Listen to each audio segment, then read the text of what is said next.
The world is changing fast. New technologies are impacting how we think about products, services, and the way we live our lives. Nowhere is this trend more present than in financial services, where new business models and customer expectations are changing our conceptions about banking, finance, and the very nature of money. Welcome to Rebank, a visionary podcast about banking, fintech, and the future. The future of banking is here. Hello and welcome to Rebank. I'm your host, Will Beeson. Today we're thrilled to be joined by Scott Robinson.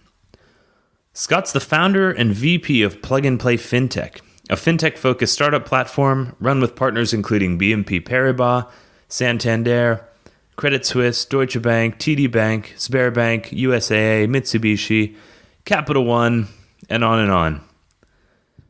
Since the launch of the program in February 2015, Scott and his team have accelerated over 90 fintech startups and made numerous venture investments in the space. We caught up with Scott on the fly, so the audio isn't perfect.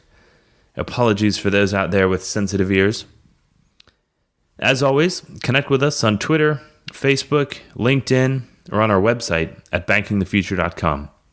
If you like today's show, please subscribe on iTunes or your podcast platform of choice and leave us a review.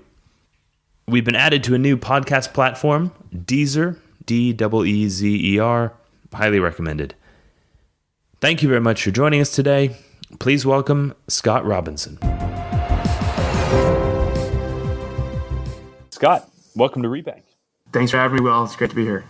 Yeah, it's good to connect. So you're a co-founder and vice president of Plug and Play. Is that right? That's right. So I lead all the fintech activity here and sit on the board for Plug and Play Tech Center. So you guys are effectively a massive accelerator fintech hub based in Silicon Valley.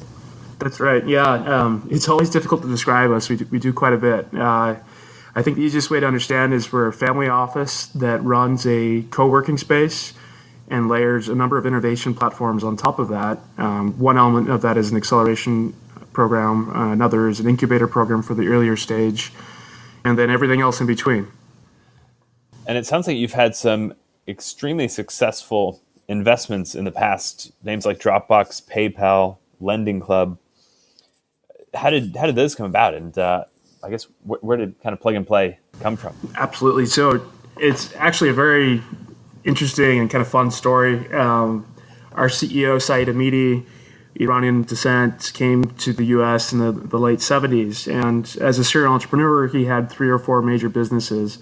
Originally, it was commercial real estate, so he owned a large contingent of property on the main street in Palo Alto, University Avenue, a number of properties throughout the world as well. Second business was a large relationship with ExxonMobil, so plastics and packaging through a company called Chemtex. And then a third business was water bottle solutions, and basically the 5-gallon water jug you might see. So he has a pretty large business in Spain where they deliver water. The last was a rug import-export business. So some of those properties, particularly in the Palo Alto area, were basically rug galleries. And so the story goes in the late 90s, as Saeed watched a lot of his colleagues on Sand Hill Road, where all the VCs sit, make these great investments into early stage startups, he wanted to get into the game. And so one of those properties, little place on 165 University, had extra office space, and the idea was let in these uncreditworthy entrepreneurs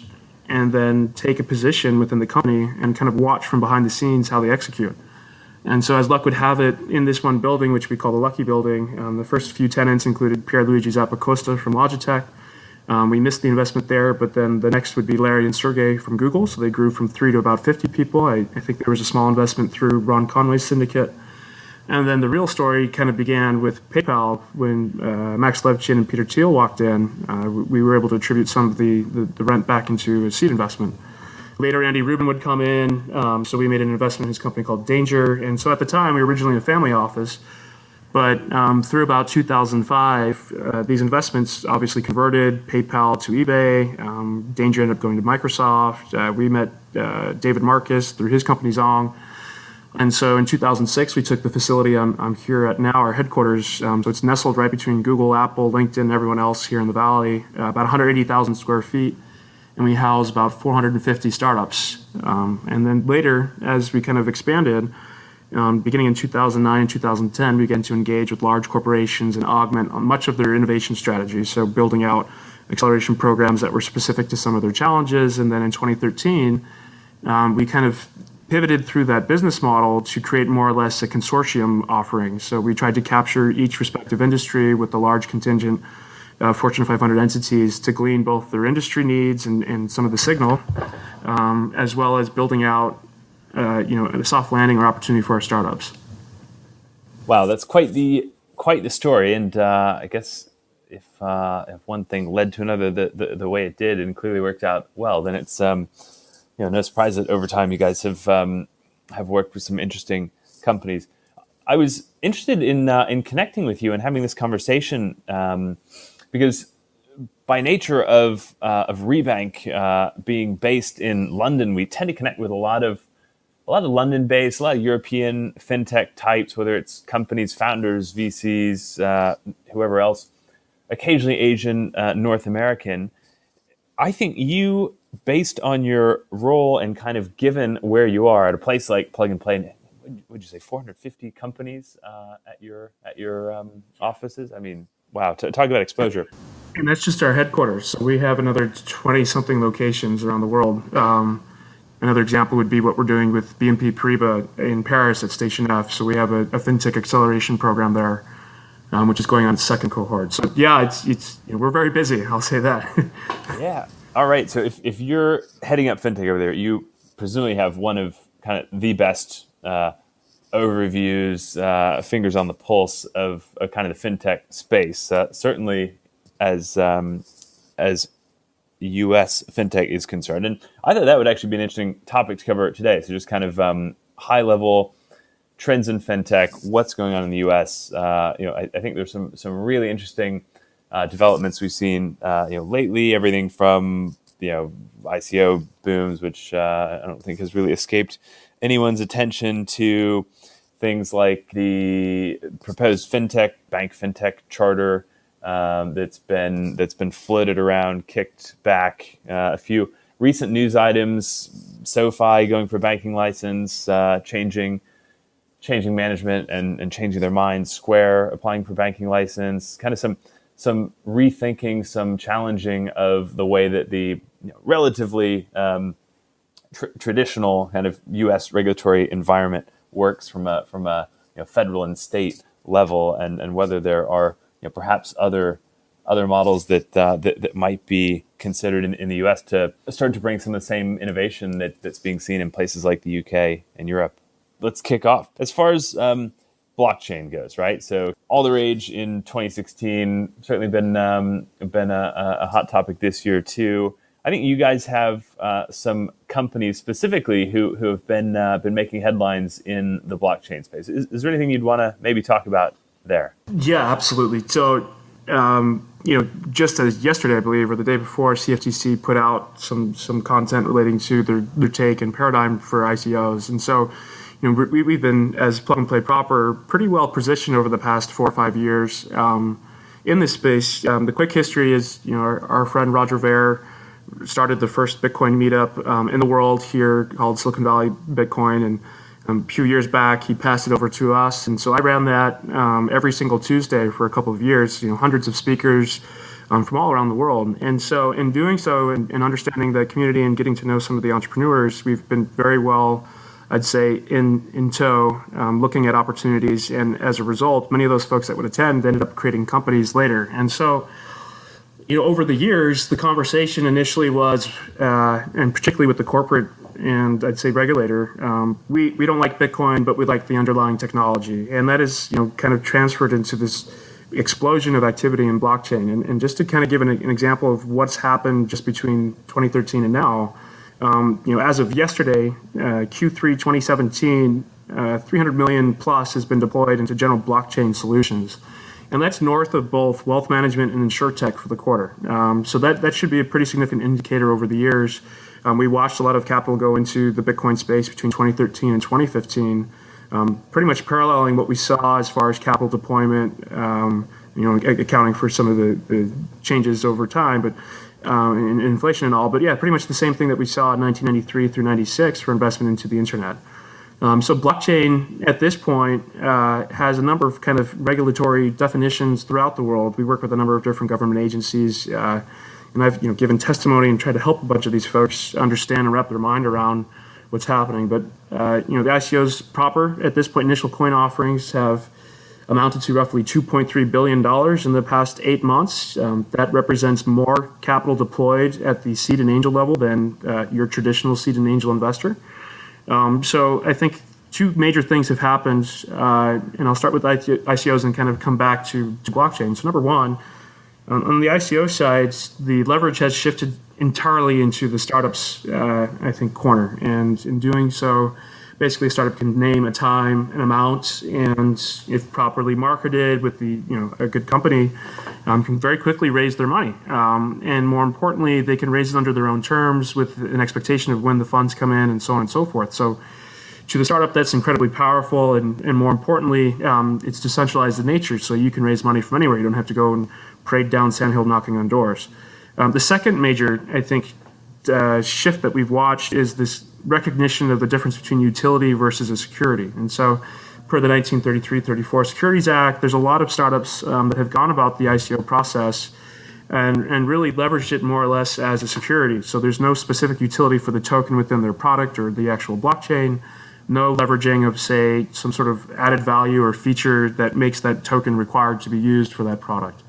And so that's a pretty significant distinction at this point. And the fact that the U.S. government's responding, the SEC and those folks are putting out content relating to this, I think recognizing the opportunity. And so the expectation is that we will see definitions and the beginnings of features for many of these ICOs that are very similar to traditional instruments for investment. So things that would be relevant and kind of layered in as it might relate to a conversion requirement for an event. So, and I would also imagine that we'll see much more activity relating to understanding whether or not an ICO is representative as revenue or an actual event for a conversion. So for us, that's been a challenge in investing in these companies because over the past 2 years, often we would have already made a traditional investment using one of these older instruments, and how do we reconcile that post ICO or token sale event? So that's an interesting problem for us here.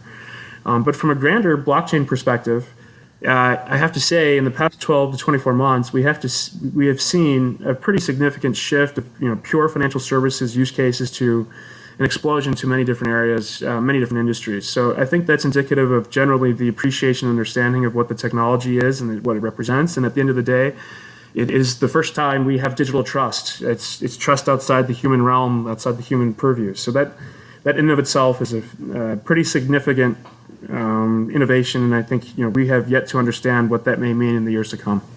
What do you say to companies when they're considering an IPO? Are there certain criteria or considerations that they should have in mind? Well, I think, as we've seen, you should certainly be cognizant of what the liability might mean if you are not positioning as a security, outside of, say, the accreditation requirements and some of the challenges that, a startup might need to do an IPO in the past. So the ICO really, I think at this moment, represents a quick win for a lot of these startups, but we have yet to really see the fallout of when a large raise occurs and the company fails, and what the reconciliation may be between the parties that put the money in and those that are responsible for the failure. I would argue that if you're taking a litmus test as to whether or not you should, as your own company, provide an ICO, I think the three questions you should be asking is, number one, whether or not I can circumvent the literal definition of a security. Will this be perceived from, say, a regulator as looking, smelling, and kind of sounding like a security? And if so, I think your strategy is much different than, say, if you have some sort of element of utility within that token. The second question would certainly be your leverage is far more valuable and likely to, I'd say, impact your business in a good way if you are closer to product. So there's a lot of folks that have done this prior to product, and they're raising on a 40-page white paper, maybe a team of 5 or 6 people, and between $10 and $100 million goes into their pocket. That's pretty risky opportunity. And so I think on the other side is just trying to layer in a lot of the validation that typically you have seen in the more traditional fundraise. So where you are with your traction, what kind of product and go-to-market strategy do you have? More importantly, who's backing you? What are some of the strategic relationships that are in place? Things like that. And then the last question, I think, is just always to the founder. Are you willing to go to prison if you're wrong? So that's what's at risk. In terms of your interpretation of securities law. That's right. So it's not like Uber. You go into a new market and you price in the lawsuit as it may relate to the municipality medallion system. The startup founder that circumvents federal regulation has a good chance of being put in a pretty bad position. So there's a lot at stake for these folks. Do most founders that you have that conversation with say yes, they are ready to go to prison, or no, they're not? No, they usually say, well, we've got great folks on the attorney, and our general counsel is handling this, and blah blah blah. And so that's actually one of our filters, is to understand who are they liaising with. Does that legal firm have history in this market? Are they newcomers? I mean, there's a lot of folks that just simply can say they worked in Bitcoin and blockchain, but really don't understand the market. There's still a very significant dichotomy of those that understand and those that do not. Are you guys actively investing in ICOs? So we are and we aren't, and I'll explain. So, I think for us, there's a logistical question of how do you manage the token. As a VC, it's one thing to manage documents and have a copy in our general counsel's office. It's another thing to have a offline, air-gapped vault as it may relate to where the token is housed or something along those lines. So that represents for us an interesting challenge. We like the idea of having a position in straddling both an equity or traditional kind of position within the company, as well as the upside of what that token may represent. So we've done both. Luckily, I've been in this business for enough time that I understand how to use these wallets, and I can help my team do that. But yeah, at the end of the day, this is a brand new world, and the concept of becoming your own digital token vault as an investor, I think, is something that a lot of folks need to really consider. Because once that transaction occurs and that's out of that wallet, that's gone. So. Yeah, definitely. I mean, that is a non-negligible concern for anyone who's putting any significant portion of wealth, whether it's a private individual, whether it's a fund, into cryptocurrencies. There, you talk about things like transaction costs of running, for instance, the Bitcoin blockchain and processing times, but the pure logistical complications also surely weigh on the relevance as investment instruments, speculative or not, in the likes of a lot of these tokens. In terms of this kind of broader category of blockchain-based solutions, what's your view? What's your gut feel in terms of the relevance of blockchain as infrastructure solutions built on blockchain going forward? Is this Internet 2.0, or is this something different? I would say this is as big or perhaps bigger than the internet. There's a lot of reasons for that. So number one, it took a lot of, I think, innovation incrementally over time to get to the point for which we could have something like Bitcoin, the first blockchain. So with that is the concept of triple entry accounting, the solutions for the two Byzantine generals problem, and generally the double spend question. So there's been a lot of, I think, unique and incremental solutions put to market, but Bitcoin was really the first to create this triumvirate of, I'd say, correctly matched incentives across the value of a digital currency. And so what that really means is digital trust. So, I mean, if we think back to the history of financial services, much of this started with the Medici family in Florence. And the reality was it was a validation mechanism. You had a letter of credit that had a wax stamp on it, which represented that institution, and it was recognized globally, or at least through some of the maritime trade routes. And so over the years, effectively, that was meant to enable a means to expedite or at least expand what sitting capital you have to a new revenue stream and some sort of interest play thereafter. And so nobody's really been competitive in that market for the past couple hundred years. It's really been layered into, the bank handles that, and I trust the bank, and therefore things are good. But then 2008 happened, and virtually every 20, 30 years is a pretty significant shift, generally in infrastructure, just from the enterprise side. And so I think the reality occurred that we need to have a trustless environment operating on the assumption that we cannot trust anyone, and that's really what I think is the true innovation here. And Bitcoin is really the only one that's been in market for the time of 8+ years, 9+ years, tried and true. And so I'd say, when you look out to some of the other blockchains in the market, including Ethereum, Stellar, or what's coming around with Hyperledger, I think there's significant reason as to why they want to be involved. It's a very clear, I think, next step as it may relate to data integrity and how one leverages that data. So if we can trust information, what can you do thereafter? And so that really is what kind of, I think, pushed Vitalik and his push on the smart contract side is,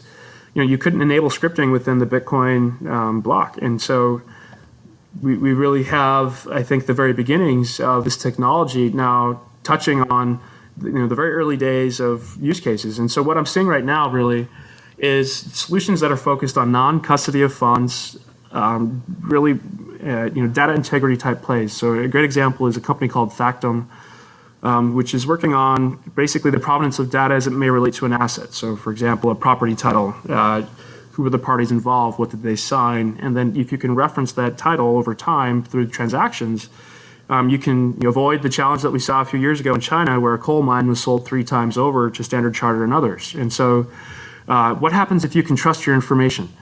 And then from there, you can imagine if or then statements as applied to pretty much any environment where you have multinational or competitive interests between a value chain.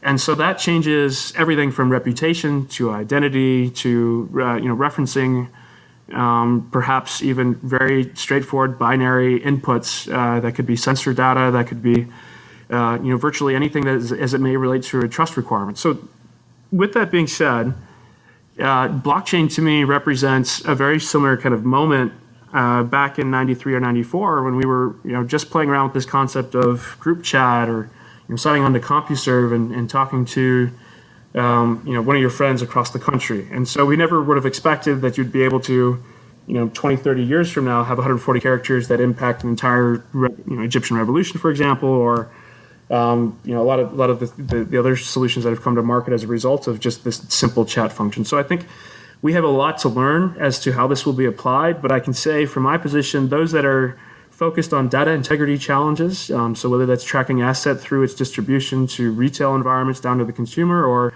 similar to what we're watching with Everledger, Provenance, Chronicled, and a few other companies like that, to those that are building out even subrogation solutions between claim management from the consumer to the insurer to the reinsurer. So again, I think the crux of the question is, where do you have trust issues between competitive interests across a value chain? And at what point does that data become trustable? And in this case, I think the database function of a sensor array or an asset tracking mechanism really becomes valuable because there's a lot more you can do thereafter. You can track inventory controls through this value chain. You can track recall requirements, and so there's just a lot of things that I don't think we've really focused on yet, just because we're so early. One of the biggest developments in recent years in the UK and Europe has been regulation and legislation motivating changes to industry structures, specifically in payments and banking. So you had the first payment services directive, going on 10 years ago, a bit less than 10 years ago, which created the concept of e-money issuers and payment institutions in Europe. You had EU legislation going into effect starting next year, the second payment services directive, which opens up account information visibility at banks to registered third parties. It allows these third parties to initiate payments on behalf of customers at banks. It's really driving something that's referred to over here as open banking, and it spawned a ton of new businesses. It's kind of challenging incumbent banks' business models, but it's something that largely has been relatively kind of Europe focused, though some countries have started to adopt similar types of strategies. And there's a second kind of regulatory quote unquote component that's driving a lot of thinking and potentially market dynamics in Europe, which is Brexit, and on the other side of the coin, passporting, and what that means for the ability of businesses to operate across European borders, what that will mean for UK-based businesses post-Brexit, who may not be able to passport their licenses back into Europe. The U.S. is clearly a totally different landscape, though I think there's some similarities when it comes to state regulation versus federal regulation, and similarly when it comes to the interpretation of law and the licensing of fintechs and banks and the way that's developing. Could you kind of describe the landscape in the U.S. when it comes to this concept of the OCC fintech charter that was floated and then kind of kicked back, and what the general feeling is in terms of developing regulation for fintech and new banks in the U.S.? Sure.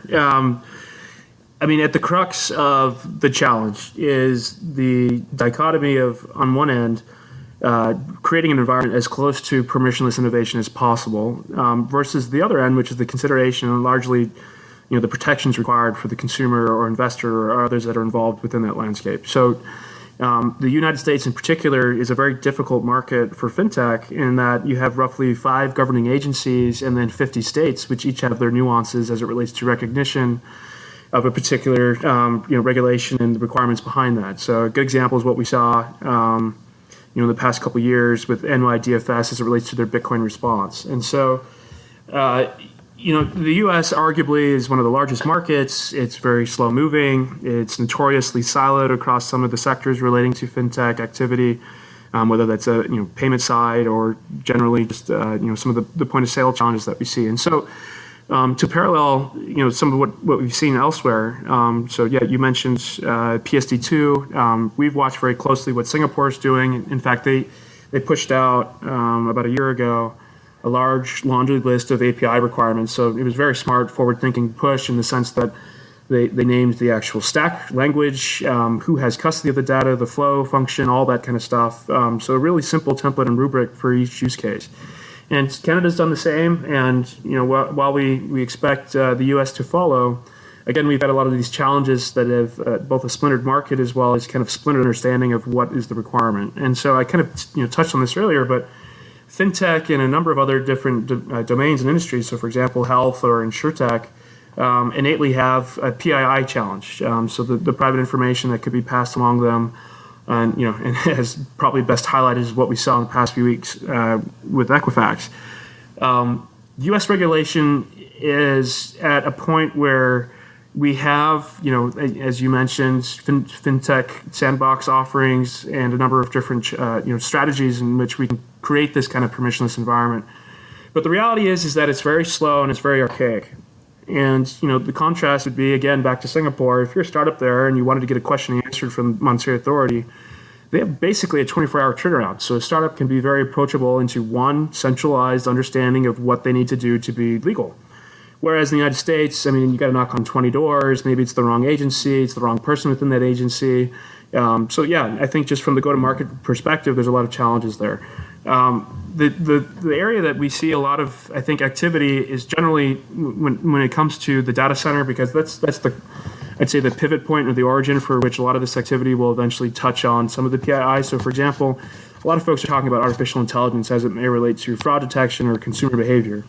And when you consider, how do you actually derive some sort of understanding from the data? Well, you have to go upstream and downstream through data lake, which may include information from, say, third parties or other parties. And so that in and of itself, as we've witnessed, because the PII continues to be passed through kind of a more traditional route and the custody of that information flows through this infrastructure, there's a lot of vectors for which liability is available. And so that means there's a lot of red tape and a lot of consideration and really a legal liability perspective that's applied.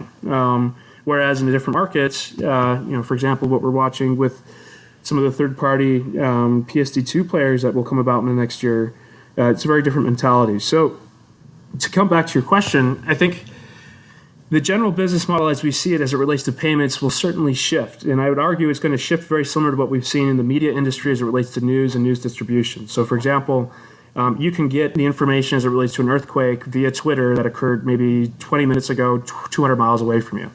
But if you really wanted to understand the actual reasons for which the earthquake occurred or something like that, you may need to get an opinion or go to the usgs.gov site and download some sort of long research paper of some sort. So the point is that you can get your bite-sized information, but if you want a little bit more, you'll pay to play, and that's kind of the new business model as it may relate to subscription and the media side. So I think that'll be very similarly applied to general financial services, particularly with payments. There's a lot more competition in payments at this point, and we see that both as vectors coming through telecoms that are trying to get involved. So this is best exemplified as we've watched in China with the mobile wallet payment solutions that have come to market and the traction that it's gained there.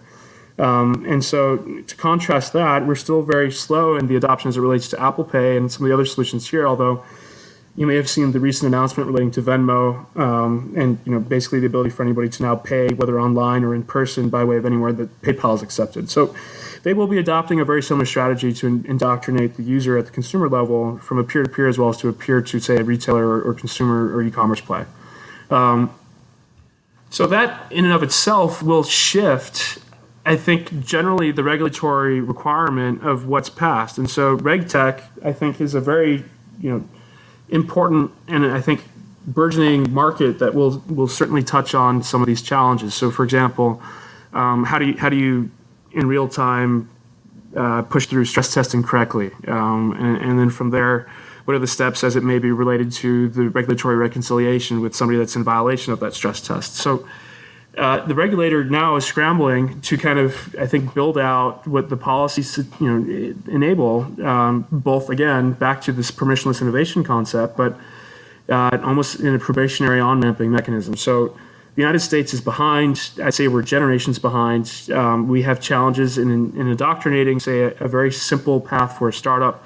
I know there's a lot of folks, including a senator down in Georgia, that's working on this. But yeah, it's a big challenge for us. And for plug and play, and looking at for example what's going on with Brexit in the EU, we've been watching that very closely. So the mass exodus of where the jobs are relocating, whether that's Frankfurt, Munich, or otherwise, and part of the reason why we found Paris to be such a great opportunity is we felt like there's going to be a lot of activity in the same way that we're watching Silicon Valley kind of being slightly geroded from its pedestal. I imagine Paris and other large metropolitan areas in the greater EU are looking with eyes wide open at this opportunity to kind of reposition where the financial hubs are in Europe.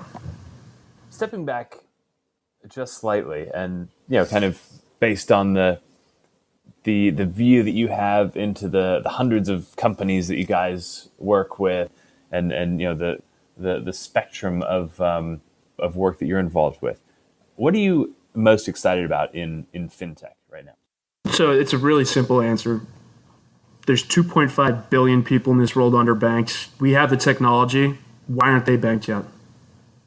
That's what I'm excited about. Everything about the concept of a device that can enable a bank in your hands and give you all of the opportunity as promised through the technologies that we've had years over. I mean, it just is so silly to me to look at this market and understand everything is there. How come it's not converting? At the end of the day, the reason why I'm in this business is I feel like as we can build out, I think, a global economy. With that comes just the opportunity for people to really build better lives and build better solutions for each of their markets. They're all very different. I think a lot of the emerging market challenges are simply just the retail business model doesn't work. And looking at Indonesia as an example, 18,000 islands, 6,000 of which are inhabited. You can't have a bank on every island, and it doesn't make sense there. But you have one of the highest engagements on the mobile device. I think they're number 6 in the world as it relates to just general mobile activity. And so I think everything is there. It's just now we got to put it together in the right order and execute on delivery. The things I'm looking for are general infrastructure. How do you get money across borders? How do you solve the anti-money laundering KYC solution for those that don't abide by or have the traditional OFAC requirements of a government-issued ID or date of birth, some sort of utility? There's a lot of reasons for which they can't be banked. So at least within this kind of traditional paradigm. So for me, I'm looking at anything that touches something that may enroll a pretty significant population into our, kind of run-of-the-mill global banking economy. And I think, at the device level, all this friction is being removed. The cost of entry for a smartphone is becoming smaller. The general cost and ubiquitous nature of where you can get internet is becoming grander and grander. We're approaching a pretty significant ubiquitous internet access rate around the world. And then at the end of the day, these solutions that create competition in the market, whether it's Bitcoin or otherwise, I think at the end of the day definitely benefits the consumer. So for me, I'm watching this shift in payments very closely, and I'm looking for ways to, attribute some of the payment data to build out, whether it's a credit solution or otherwise, that really equips this emerging demographic with all the tools and things that we can take for granted here in the Valley or elsewhere in the world. How involved do you expect U.S. fintechs to be with some of these kind of global financial inclusion related problems? Well, I think it varies. There's a number of companies out there, obviously, that are U.S. or a U.S.-born founder. We often see, particularly in some of the markets where there's less activity in entrepreneurship, or even perhaps a very different sentiment as it may relate to failure. There's a very interesting study a few years ago as it relates to the question, as it was asked through different markets, if you failed in your first startup, do you consider your entire career a failure? And you can imagine how different the sentiment was depending on location. So in Western United States, hell no, that's not a failure. That's a badge of honor. And this is what I learned from it, and here's my next project. But if you ask that same question in South Korea, the answer is yeah. About 7% of the entire population asked is, yeah, my entire career is a failure. And so what that points towards is the risk-taking, I'd say, mentality that's certainly interwoven here in the Valley. If you consider California, it's been 200 years worth of risk takers, whether it was gold or otherwise. And so for us, that's an important question as it relates to what kind of entrepreneur we're looking for. So I think it'll be certainly a hybrid mix. If you flip the tables and ask the question, what kind of foreigners are making companies elsewhere? Here in the United States, 50% of the largest companies in the country are founded by a foreign founder. So that's a very important element for talent. Many of these folks can appreciate and understand the markets much better.